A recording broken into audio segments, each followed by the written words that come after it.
Bismillahirrahmanirrahim. Assalamualaikum warahmatullahi wabarakatuh. Yang saya hormati Bapak Dr. Anas Arfandi MPD dan Ibu Dwi Wahyuni Aprianti SPD MPD selaku dosen pembimbing pada mata kuliah perkembangan peserta didik.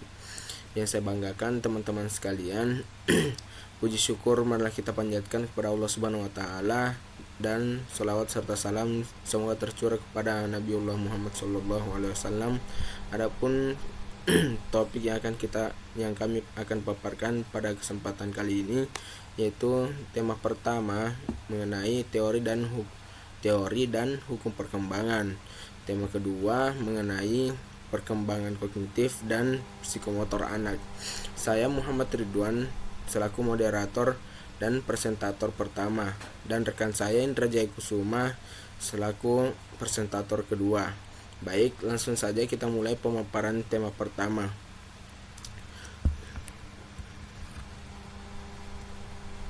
Baik, tema pertama mengenai teori dan hukum perkembangan.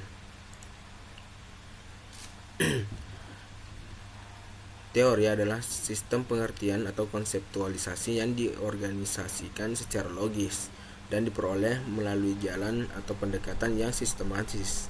Perkembangan adalah perubahan psikofisis sebagai hasil dari proses pematangan dari fungsi-fungsi psikis dan fisis pada diri anak yang ditunjang oleh faktor lingkungan dan proses belajar dalam fase atau waktu tertentu menuju kedewasaan.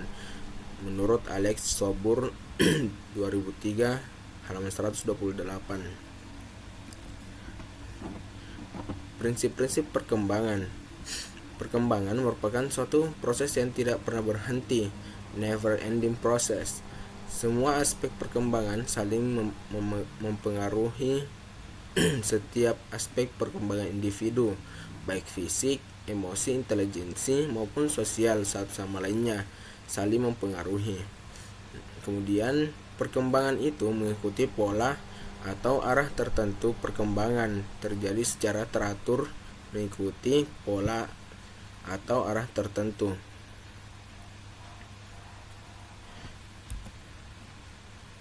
Masuk ke tahapan perkembangan individu, di mana tahapan pertama disebut fase prenatal atau sebelum lahir, di mana mulai usia konsepsi sampai proses kelahiran, yaitu sekitar 9 bulan.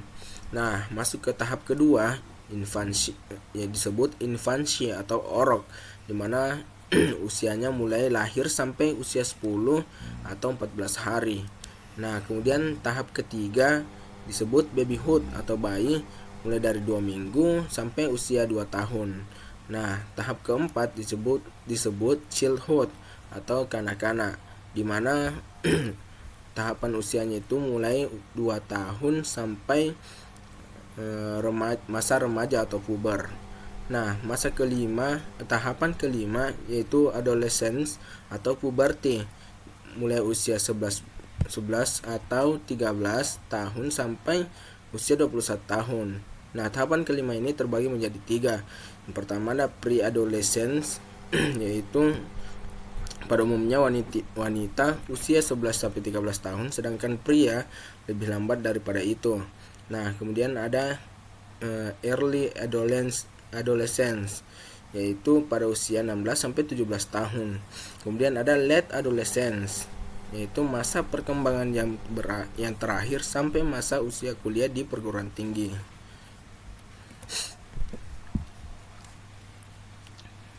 Nah, masuk ke teori perkembangan, di mana yang pertama ada teori empirisme. Empirisme terbagi menjadi 3, yaitu teori optimisme, teori yang berorientasi lingkungan, dan teori tabula rasa. Nah, teori empirisme ini tokoh utamanya adalah Francis Bacon dan John Locke. Teori ini berpandangan bahwa pada dasarnya anak lahir ke dunia perkembangannya ditentukan oleh adanya pengaruh dari luar, termasuk pendidikan dan pengajaran. Dianggapnya anak lahir dalam kondisi kosong, putih bersih seperti meja lilin atau tabula rasa. Maka pengalaman empiris akan anak menentukan empiris anak akan menentukan corak dan bentuk perkembangan jiwa anak. Nah, Teori optimisme di sini dimaksud adalah teori yang dengan alasan adanya teori ini sangat yakin dan optimis akan keberhasilan upaya pendidikan dalam membina kepribadian anak.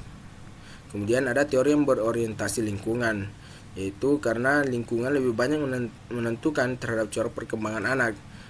Nah, kemudian ada teori tabula rasa, karena paham ini mengibaratkan anak lahir dalam kondisi putih bersih seperti meja lilin. Kemudian teori selanjutnya ada teori nativisme. Nativisme disebut sebagai teori yang mengungkapkan bahwa anak lahir telah dilengkapi pembawaan bakat alami atau kodrat dan pembawaan natives atau inilah yang akan menentukan wujud kepribadian seorang anak.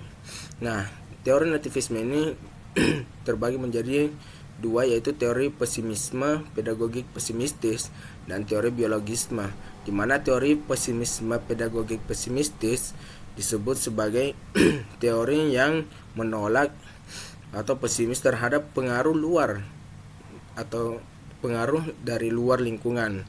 Nah, kemudian ada teori biologisme, di mana biologisme adalah disebabkan menitikberatkan pada faktor biologis atau faktor keturunan, genetik atau konstitusi atau keadaan psikolofisik yang dibawa sejak lahir. Kemudian masuk ke teori konvergensi, di mana konvergensi sama dengan memusatkan pada suatu titik tertentu. Teori ini penganjur utamanya adalah William Stern dibantu istrinya setia Clara Stern, bahwa perkembangan jiwa anak lebih banyak ditentukan oleh dua faktor yang saling menopang, yakni faktor bakat dan faktor pengaruh lingkungan. Nah, kemudian masuk ke teori rekapitulasi, di mana rekapitulasi berarti ulangan, adalah bahwa perkembangan jiwa anak adalah merupakan hasil ulangan dari perkembangan seluruh jenis manusia. Nah, kemudian masuk ke teori psikodinamika, di mana psikodinamika berpendapat bahwa perkembangan jiwa atau kepribadian seseorang ditentukan oleh komponen dasar yang bersifat efektif. Kemudian masuk ke teori kemungkinan berkembang, di mana teori ini berlandaskan pada alasan-alasan. Yang pertama, anak adalah makhluk manusia yang hidup. Kedua, waktu dilahirkan anak dalam kondisi tidak berdaya sehingga ia membutuhkan perlindungan. Nah, kemudian yang ketiga, dalam perkembangannya anak melakukan kegiatan bersifat pasif, menerima dan eksplorasi. Dan terakhir ada teori interaksionisme. Menurut teori ini, perkembangan jiwa atau perilaku anak banyak ditentukan oleh adanya dialektif dengan lingkungannya. Maksudnya, perkembangannya wajar, melainkan ditentukan interaksi budaya. Nah, selanjutnya masuk kepada hukum perkembangan. Nah, kita harus mengetahui apa yang dimaksud dengan hukum perkembangan. Kaidah fundamental tentang realitas kehidupan anak-anak atau manusia yang telah disepakati kebenarannya berdasarkan hasil pemikiran dan penelitian yang seksama. Nah, di antara hukum-hukum perkembangan disebutkan bahwa ada 15 di sini hukum perkembangan. Yang pertama ada hukum kesatuan organis, di mana pertumbuhan dan perkembangan adalah diferensiasi atau pengkhususan dari totalitas pada unsur-unsur atau bukan suatu kumpulan atau bagian-bagian. Nah, kemudian masuk ke hukum tempo perkembangan. Perkembangan adalah setiap anak mempunyai tempo. Tempo itu berbeda-beda, yaitu perkembangannya, kecepatan perkembangannya sendiri-sendiri. Nah, kemudian ada hukum irama atau ritme. Perkembangan baik jasmani maupun rohani tidak selalu dialami perlahan-lahan dengan urutan-urutan teratur, melainkan merupakan gelombang-gelombang besar dan kecil. Kemudian masuk ke hukum masa peka. Maksudnya suatu masa ketika fungsi-fungsi menonjolkan dari diri keluar dan peka akan pengaruh rangsangan yang datang. Kemudian hukum rekapitulasi. di mana perkembangan psikis individu akan pengulangan urutan tingkah laku dari perkembangan nenek moyang suatu bangsa. Nah, masuk ke hukum mempertahankan diri dan mengembangkan diri. Hasrat mempertahankan diri terlihat dalam bentuk-bentuk nafsu makan dan minum, menjaga keselamatan diri. Nah, kemudian masuk ke hukum predestinasi. Di sini hukum predestinasi, semua umat beragama mengakui bahwa segala yang terjadi atas diri manusia, baik secara kelompok maupun perseorangan, tidak terlepas dari kodrat dan iradat. Nah, kemudian masuk ke hukum Trotzalter. Nah, perkembangan individu tidak selalu berlangsung dengan tenang dan teratur, tetapi pada masa-masa tertentu terjadi data guncangan yang membawa perubahan secara radikal. Hukum masa eksploratif dan penemuan, di mana perkembangan individu merupakan suatu proses yang berlangsung sebagai suatu penjelajahan dan penemuan pada individu yang bersangkutan. Kemudian ada hukum cephalosondal, di mana pertumbuhan fisik dimulai dari kepala ke arah kaki. Bagian-bagian pada kepala tumbuh lebih dahulu daripada bagian-bagian lain. Nah, kemudian ada hukum proximodistal, di mana pertumbuhan fisik berpusat pada sumbu dan mengarah ke tepi. Alat-alat tubuh yang terdapat di pusat seperti jantung, hati, dan alat pencernaan lebih dahulu berfungsi daripada anggota tubuh yang ada di tepi, seperti kaki dan tangan. Kemudian perkembangan terjadi dari umum ke khusus. Maksudnya setiap aspek terjadi proses perkembangan yang dimulai dari hal umum, kemudian secara sedikit demi sedikit meningkatkan ke hal-hal khusus. Nah, kemudian masuk ke perkembangan berlangsung dalam tahapan-tahapan perkembangan. Perkembangan berlangsung dalam tahapan-tahapan perkembangan maksudnya adalah setiap masa perkembangan terdapat ciri-ciri perkembangan yang berbeda antara ciri-ciri yang ada. Nah, kemudian masuk ke hukum konvergensi perkembangan. Pandangan pendidikan tradisional di masa lalu berpendapat bahwa hasil pendidikan dicapai anak selalu dihubungkan dengan status pendidikan orang tuanya. Terakhir ada hukum hierarki perkembangan, di mana bahwa perkembangan anak tidak mungkin akan mencapai suatu fase tertentu secara spontan atau sekaligus, akan tetapi harus melalui tingkat-tingkat atau tahapan tertentu yang telah tersusun sedemikian rupa. Nah, sekian dari saya pemateri pertama. Saya persilahkan pemateri kedua. Bismillahirrahmanirrahim. Assalamualaikum warahmatullahi wabarakatuh. Perkenalkan, saya atas nama Indra Jaya Kusuma dari Prodi Pendidikan Teknik Sipil Bangunan. Di kesempatan kali ini saya akan membacakan tema 2 yang berjudul Perkembangan Kognitif dan Psikomotor Anak. Yang pertama-tama yaitu perkembangan kognitif. Dapat dipahami bahwa perkembangan kognitif adalah salah satu aspek perkembangan peserta didik yang berkaitan dengan pengetahuan, yaitu semua proses psikologis yang berkaitan dengan bagaimana individu mempelajari, memikirkan lingkungannya. Selanjutnya, perkembangan kognitif menurut Jean Piaget.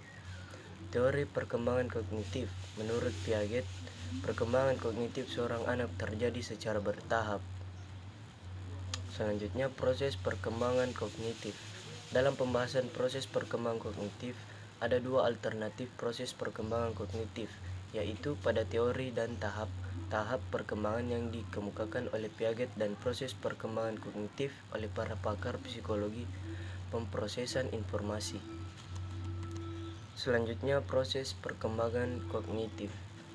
Teori perkembangan kognitif Piaget. A. Tahap sensori motorik usia 0-2 tahun. B. Tahap pra-operasional usia 2-7 tahun. C. Tahap konkret operasional usia 7-11 tahun.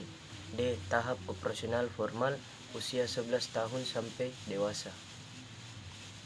Selanjutnya, karakteristik perkembangan kognitif peserta didik. Karakteristik perkembangan kognitif peserta didik dibagi menjadi A. Masa kanak-kanak awal, B. Masa remaja. Selanjutnya, perkembangan psikomotorik anak. Perkembangan psikomotorik adalah perkembangan mengontrol gerakan-gerakan tubuh melalui kegiatan yang terkoordinasi antara saraf, pusat, dan otot. Dimulai dengan gerakan kasar yang melibatkan bagian besar dari tubuh, seperti duduk berjalan, berlari, meloncat, dan lain-lain. Selanjutnya, karakteristik perkembangan psikomotorik peserta didik. 1. Karakteristik perkembangan psikomotorik pada masa usia 3 tahun. 2. Karakteristik perkembangan psikomotorik pada masa anak usia 4 tahun. 3. Karakteristik perkembangan psikomotorik pada masa anak usia 5 tahun. 5. Karakteristik perkembangan psikomotorik pada remaja. 6. Karakteristik perkembangan psikomotorik pada masa dewasa. Mungkin itu saja yang bisa saya sampaikan. Kurang dan lebihnya mohon dimaafkan. Sekian dari saya, Indra Jayakusuma. Assalamualaikum warahmatullahi wabarakatuh. Nah, itulah tadi pemaparan dari kelompok kami. Kurang lebihnya mohon dimaafkan. Apabila ada yang kurang berkenan yang kami sampaikan, mohon dimaafkan. Wassalamualaikum warahmatullahi wabarakatuh.